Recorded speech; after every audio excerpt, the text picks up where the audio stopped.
Bienvenidos a esta nueva exploración. A ver, hoy vamos a tocar un tema que parece de lo más normal, una celebración que es, prácticamente universal, el cumpleaños. Claro, el pastel, los regalos, las mañanitas. Exacto, todo eso que damos por sentado. Pero, ¿y si todo eso, toda esa diversión que vemos como súper inocente, tuviera un trasfondo bastante oscuro? Hoy nos vamos a sumergir en un texto muy particular. Es una transcripción titulada Los cumpleaños y la lujuria, testamento de Rubén. Y ya con el título, pues nos damos una idea de que esto no va a ser la plática de siempre. Así es. La premisa es, la verdad, muy provocadora. Este material propone que los cumpleaños no solo tienen orígenes paganos, ligados a la tragedia, sino que además están conectados, pero de forma intrínseca, con la lujuria.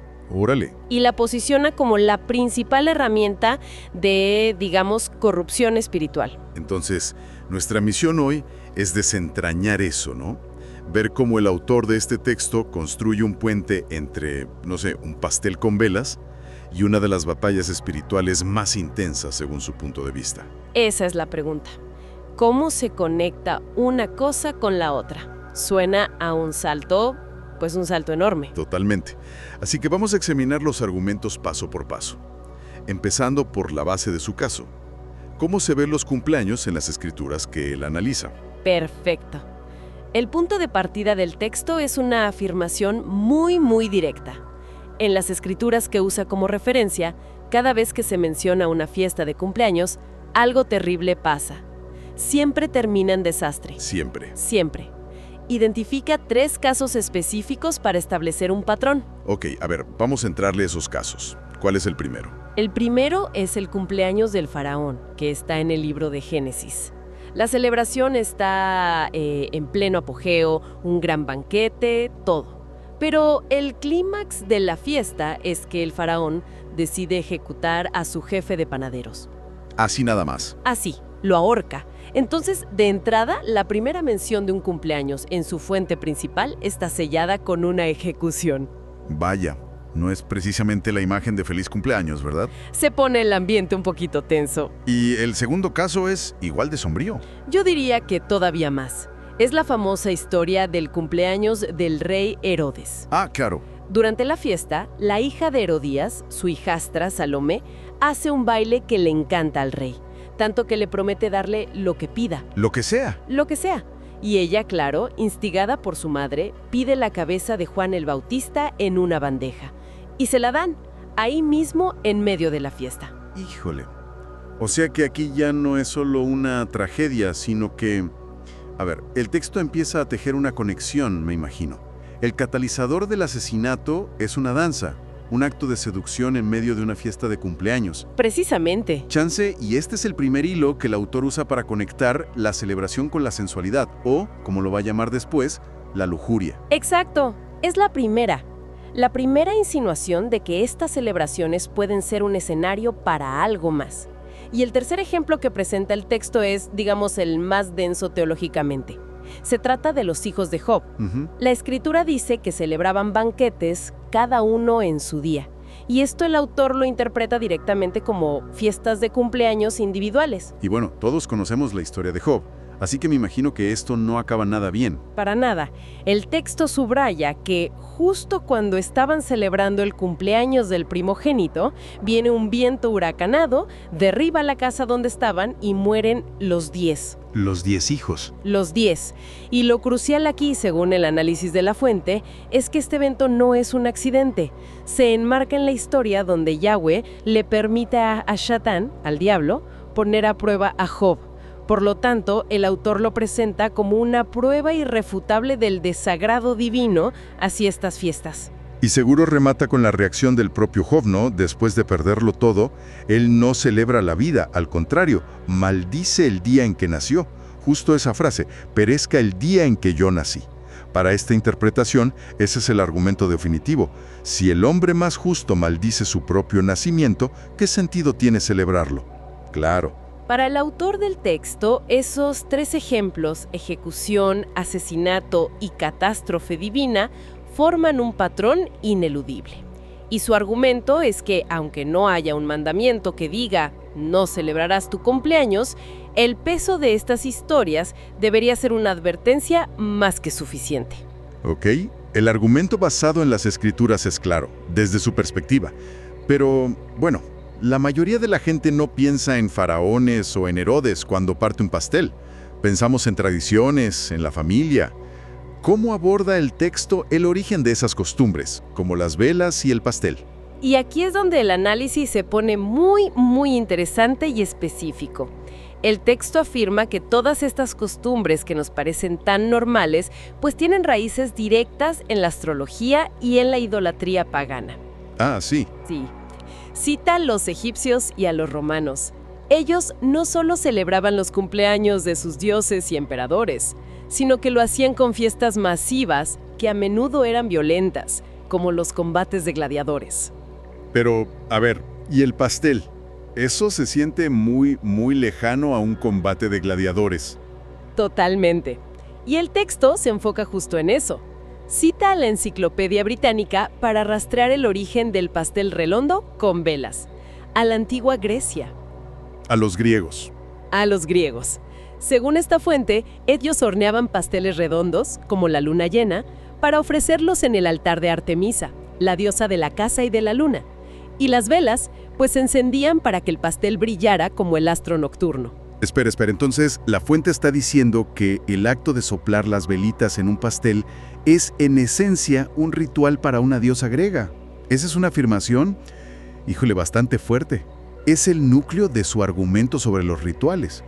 Y da un paso más para conectarlo con un contexto bíblico. El texto asocia a Artemisa con una figura que menciona el profeta Jeremías, la reina del cielo, claro, a quien el pueblo de Israel le ofrecía tortas, o sea, pasteles. Un acto que según el profeta provocaba directamente la ira de Yahweh. Así el autor traza una línea directa. Artemisa, reina del cielo, y de ahí está el pastel de cumpleaños moderno. No, bueno. O sea que según esta fuente, la próxima vez que alguien sople las velas, en realidad está participando sin saberlo en un ritual milenario para una diosa lunar. Eso sí que cambia la imagen de una fiesta infantil. Totalmente. La conclusión a la que llega es entonces que un pastel de cumpleaños no es solo un postre, sino un ritual demoníaco. Esa es la terminología exacta que usa. Recontextualiza una tradición que vemos como secular y la convierte en un acto de adoración pagana activa. Claro. Y esto nos lleva a la siguiente pregunta lógica que el texto se debe plantear. Si esto es así, ¿cómo debe actuar una persona de fe en el mundo moderno? Exacto, porque es inevitable que te inviten a un cumpleaños. ¿Qué haces? ¿Vas? ¿No vas? ¿Comes pastel? ¿No comes? Suena un dilema. Totalmente. Y el texto ofrece una guía práctica, pero compleja. Se basa en una cita de Eclesiastés y las cartas del apóstol Shaul, a quien conocemos como Pablo. Ok. Primero, establece el marco filosófico con Eclesiastés. Mejor es el día de la Marte que el día del nacimiento. La lógica que presenta es que la vida está llena de sufrimiento, de vanidad, y por lo tanto celebrar el inicio de ese viaje no tiene mucho sentido desde una perspectiva espiritual. Ok, esa es la teoría, pero ¿y la práctica? Estoy en la fiesta, me ofrecen una rebanada de pastel de chocolate. ¿Qué hago, según este análisis? Ahí es donde entra el apóstol Shaul. El texto explica su razonamiento en dos partes. Primero, para una persona madura en la fe, que entiende que un ídolo nada es, la comida en sí no está contaminada. Todo lo creado por la deidad es bueno. Por lo tanto, esa persona podría comer el pastel dando gracias por el alimento y su conciencia no se vería afectada. A ver si entiendo. El texto dice que el ritual es pagano y es malo, pero que comer el pastel producto de ese ritual no es malo para una persona con conocimiento. ¿No es una contradicción? ¿Cómo reconcilia la fuente esa tensión? Es una excelente pregunta. Y la clave que ofrece el texto no está en el individuo, sino en la comunidad. El problema no es el acto de comer, sino el efecto que tienen los demás. Ah, claro. El texto habla de los débiles en la fe, los nuevos creyentes o los que todavía luchan con estas ideas. Si una de estas personas ve a alguien maduro comiendo el pastel de cumpleaños, podría pensar, entonces no es tan malo adorar a la reina del cielo. y al hacerlo contamina su propia conciencia. O sea que la persona madura se convierte en un tropezadero, una causa de caída para el otro. Exactamente. Por eso, el consejo final que el autor extrae de las Escrituras es un principio de precaución y de amor por el prójimo. Si alguien te dice explícitamente, este pastel fue ofrecido en sacrificio a un ídolo, no debes comerlo, pero no por mí, no por tu propia conciencia, que está limpia, sino por la conciencia de la persona que te lo advirtió y de los demás que te observan. La conclusión práctica del texto es: para evitar ser un tropiezo, lo más seguro es simplemente no asistir a estas celebraciones. Ok, ya quedó claro el argumento histórico, el teológico y el consejo práctico sobre los cumpleaños, pero sigo con la duda del principio. El título del texto es Los cumpleaños y la lujuria. Hasta ahora, salvo esa insinuación en la historia de Herodes, la conexión se siente muy débil. ¿Cómo justifica el autor este salto gigantesco de un pastel a la lujuria como el arma principal del mal? Aquí es donde el texto da un giro dramático y se adentra en su segunda mitad, y argumenta que los cumpleaños son, fundamentalmente, un caldo de cultivo para la inmoralidad. Para construir este puente, se apoya por completo en un texto apócrifo, el Testamento de Rubén. Rubén, el hijo de Jacob, el primogénito. Ese mismo. Rubén, el que perdió su derecho de primogenitura, su bendición, por un acto específico de lujuria. Se acostó con Bilha, que era la concubina de su propio padre, Jacob. ¡Qué fuerte! Y el testamento de Rubén, según lo presenta la fuente, es básicamente la confesión de un anciano a sus hijos, advirtiéndoles para que no cometan el mismo error. Cita directamente a Rubén diciendo: no os dejéis llevar por la ignorancia juvenil ni por la lujuria, por ella me dejé arrastrar yo. Y me imagino que el texto extrae detalles muy específicos de esa confesión para construir su caso. Muchísimos. Por ejemplo, señala que Rubén cometió este acto a los 30 años. La fuente destaca esta edad como un punto de inflexión crucial en la vida de un hombre. Ah, claro, los 30. A los 30, David se convirtió en rey. A los 30, Yahshua, o sea Jesús, inició su ministerio. Para Rubén, sin embargo, fue un punto de inflexión hacia la ruina. Hacia abajo. Hacia abajo. Incluso analiza la descripción que Jacob le da a Rubén en su lecho de muerte. Impetuoso como las aguas. El texto afirma que la palabra hebrea original pajas no solo significa impetuoso, sino que su raíz connota lujuria desenfrenada. ¡Órale! O sea, reinterpreta todo su carácter como definido por este único acto. Y el testamento describe cómo sucedió. El proceso de la tentación. Sí, y este es el corazón de su argumento sobre la lujuria. Rubén cuenta que vio a Bilha bañándose en un lugar privado, y la frase clave que el texto resalta es: desde que mi mente concibió la desnudez femenina, no me permitió conciliar el sueño hasta que cometí la abominación. Claro, este proceso de concebir el pecado en la mente es fundamental. Eso me suena a otra enseñanza bíblica, la del libro de Jacobo o Santiago, que dice que la concupiscencia, una vez que concibe, da a luz el pecado. El autor hace esa conexión explícitamente. Argumenta que la batalla no empieza con el acto físico, sino con la mirada y el pensamiento. El momento en que la imagen se aloja en la mente es el punto de no retorno. El punto de quiebre. Exacto. Y compara directamente el caso de Rubén con el de rey David, otro héroe que cayó de la misma manera. Vio a Betsabe bañándose desde su azotea y su mente no descansó hasta que la tuvo. Entonces, el texto posiciona a la lujuria no como un pecado más, sino como el pecado por excelencia, el arma definitiva. La más poderosa de Belial o Ashatán. Usa a los hombres más fuertes y devotos de las Escrituras como ejemplos de su poder. Sansón, el hombre más fuerte, fue derrotado por su lujuria por Dalila. David, el hombre conforme al corazón de Dios, cayó por Betsabé. Claro. La lección que extrae es que si estos gigantes cayeron, nadie es invulnerable. Y cita una frase que le atribuye a Rubén como la tesis central: si la lujuria no se apodera de vuestra mente, ni siquiera Belial os vencerá. Es una afirmación increíblemente contundente. Básicamente dice que el control de la mente sobre el deseo sexual es la clave de toda la guerra espiritual. Toda la fortaleza de una persona depende de eso. Exacto.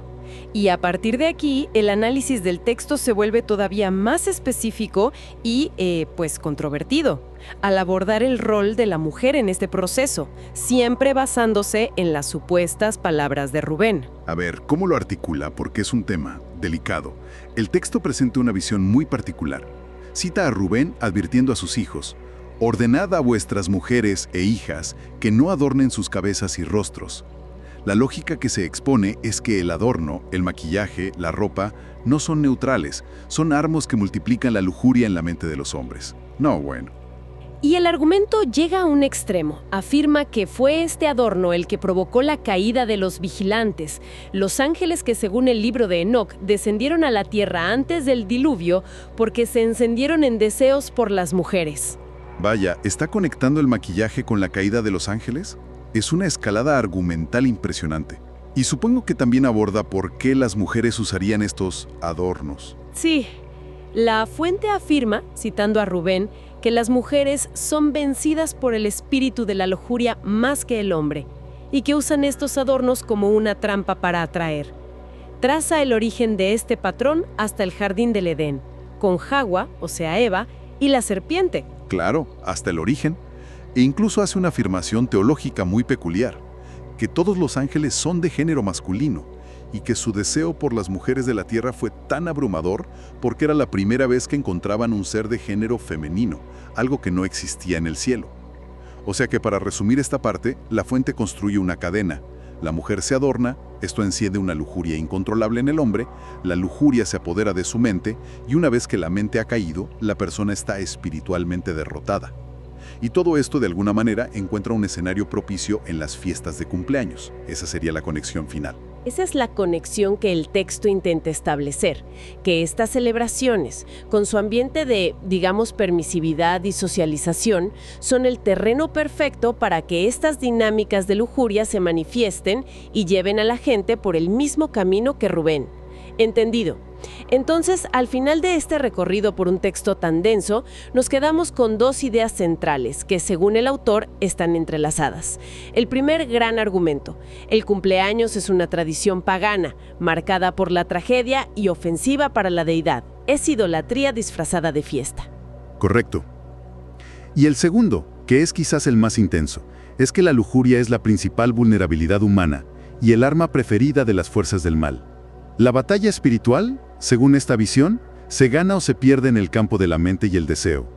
Por lo tanto, se debe huir de cualquier situación, como un cumpleaños, que pueda servir como catalizador. Y para cerrar, ¿el texto ofrece alguna especie de recompensa o promesa para quien logre ganar esta batalla interna tan fundamental? Sí, y es una promesa de poder cósmico.